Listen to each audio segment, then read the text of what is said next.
Endosperm, the endosperm contains the nutrients. Nutrients का मतलब क्या होता है? पोषक तत्व, पोषक तत्व।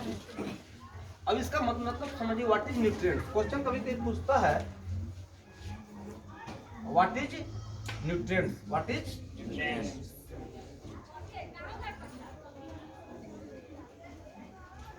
व्हाट इज न्यूट्रिएंट्स, पोषक तत्व क्या है? Dear look at the board mister.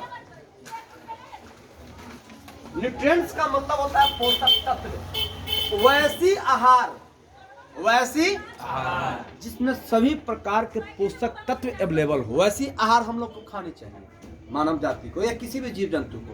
ऐसा नहीं कि खाली दाल भात दाल भात दाल भात फालतू दाल भात, अभी नहीं।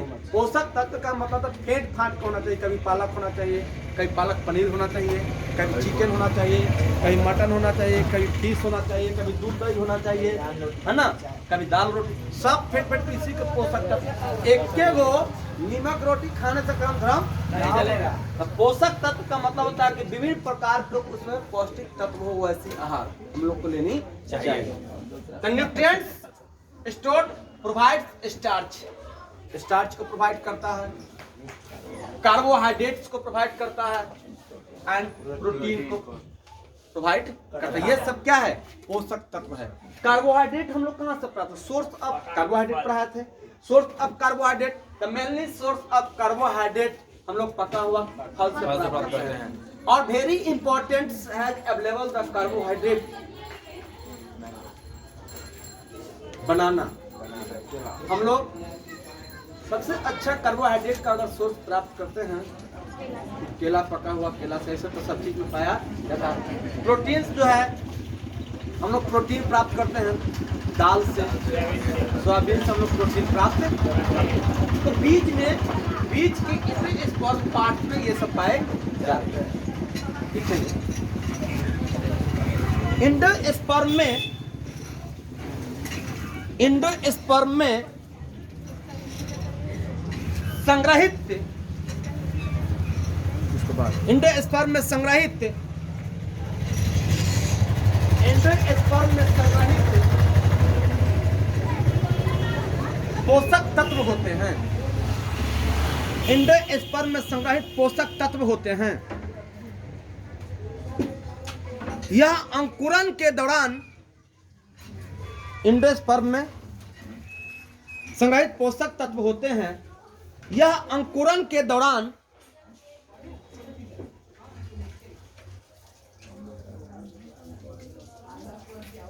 बात समझिए, अंकुरन, इसको बात को समझना है। अंकुरन का मतलब क्या? जब हम बीज को खेत में डाल देते हो तो क्या करेगा? अंकुरता है। या चना, मटर, मूंग को हम लोग फुलाने के लिए रख देते हैं, डेफा उजला उजला मारता है, वो अंकुरन भाग है। अंकुरन का मतलब दैट इज कॉल्ड फर्टिलाइजेशन। अंकुरन, अंकुरन भाग में ये सब पाया जाता है। अंकुरन के दौरान भ्रूण को, अंकुरन के दौरान भ्रूण को सहारा देने के लिए,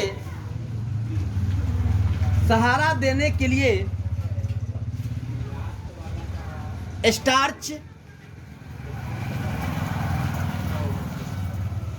कार्बोहाइड्रेट, कार्बोहाइड्रेट और प्रोटीन के रूप में, और प्रोटीन के रूप में बीज को पोषक तत्व प्रदान करता है, बीज को पोषक तत्व प्रदान करता है, बीज को पोषक तत्व प्रदान करता है, बीज को पोषक तत्व प्रदान करता है।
नहीं समझ में आते यहाँ पर लिख सकते हैं हेडिंग देखो।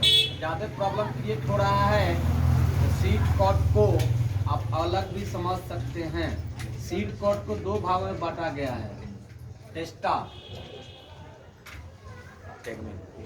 और टेगमेंट। ये हो गया very important question for the NEET के लिए। अब कोई पूछे कि how many parts of seed, seed के कितने पार्ट्स होते हैं? There are 2 parts of seed, testa and tegmen. अब आइए यहाँ ध्यान दीजिए, ए सीड कॉर्ड। अब हमें सीड कॉर्ड का मतलब क्या होता है? ठीक है।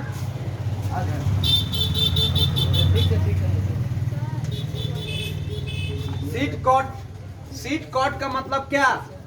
जो बीज के ऊपर जो छिलका, मान लीजिए कि चना एक बीज है, चना क्या है? बीज है। तो चना को छिलका क्या करते हैं? समझ में आ रहा है ना? मटर के छिलका है ना, उसी को हम सीड कॉर्ड करते हैं। सीड कॉर्ड का क्या काम है?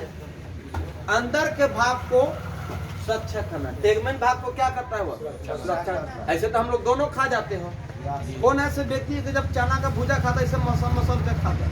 सब खाकले करता है। चल चुप रहा, सब खाकले करता है। देखिए सीड कॉर्ड, ये seed cord protect the internal parts of seed outer parts. Seed में 2 पार्ट्स होते हैं, एक इंटरनल पार्ट्स होते हैं, एक आउटर पार्ट्स होते हैं। इंटरनल पार्ट्स है ना, आउटर पार्ट्स में छिलका समझ जाइए, बाकी तो इंटरनल पार्ट सही है। Internal part is thick known as testa. Internal part मोटा होता है, उसे हम टेस्टा कहते हैं। The inner layer is thin, जो उसका बाहरी वाला भाग या मुख्य भाग होता है उसे पतला कहते हैं। टेस्टा और टेगमेंट सभी में अलग अलग भाग होते हैं। सभी में क्या होते हैं? अलग अलग भाग होते हैं। लिखेंगे बीज आवरण, सीड कॉर्ड में बीज आवरण बीज आवरण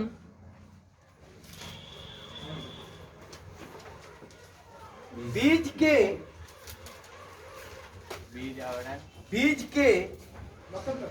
आंतरिक बीज आवरण बीज के आंतरिक भागों की रक्षा करता है, आंतरिक भागों की रक्षा करता है।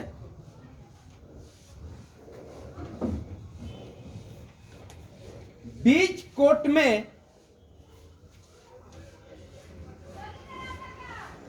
दो परत होती है, बीज कोट में दो परत होती है।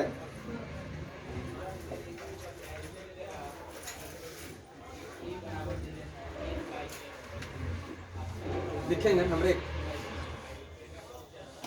बीज की बाहरी परत, हमरे एक पॉइंट बीज की बाहरी परत मोटी होती है, भाई मोटा पतला दोनों हो सकता है। एक एग्जांपल समझिए पहले इसका।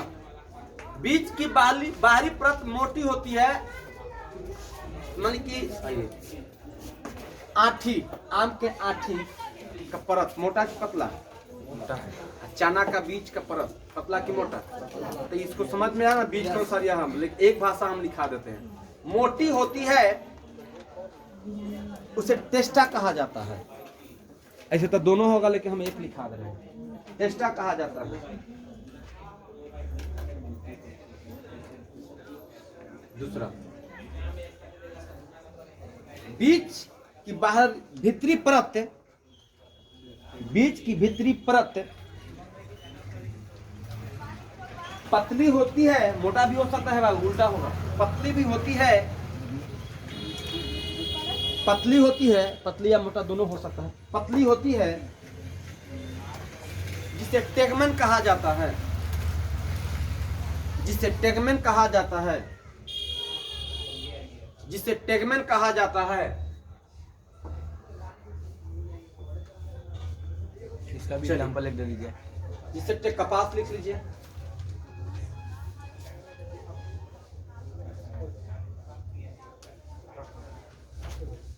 एग्जाम्पल में कपास कर दीजिए।